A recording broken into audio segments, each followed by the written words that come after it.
Today on Animal Fact Files, we're talking about mandrills.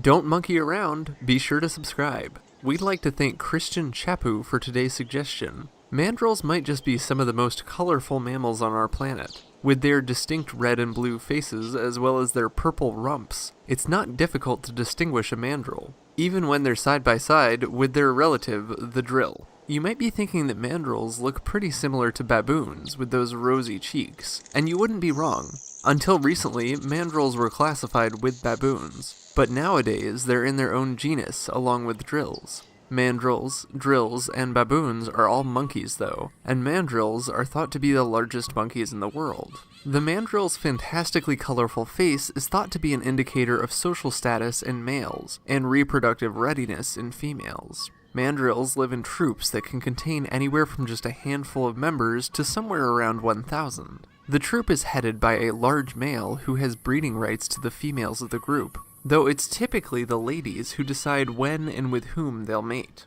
The big guy in charge usually has the brightest blues and reds, while subordinate males will appear more pale. The females are also typically less saturated, but studies indicate that older, more reproductively successful females may become brighter.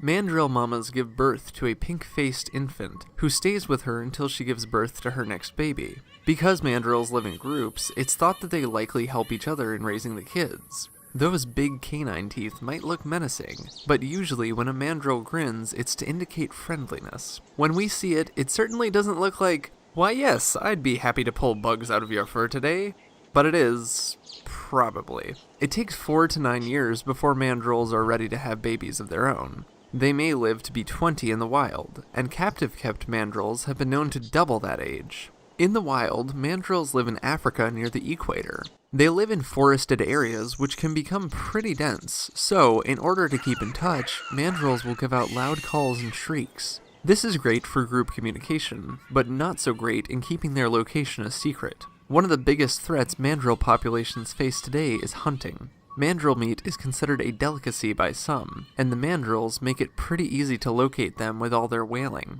Mandrills themselves are likely an important part of the ecosystem as they dine on fruits and seeds along with insects, meaning they likely help with seed dispersal in their territories. They can pack their cheeks with food to carry on the go, too. In a single day, a mandrill troop might move a mile or more while foraging, and at night, they find the best tree and snuggle up for some sleep.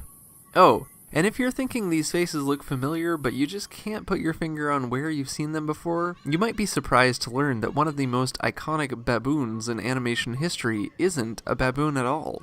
For more facts on mandrills, check out the links in the description. Like this video if you learned something new today, and thank you for watching Animal Fact Files.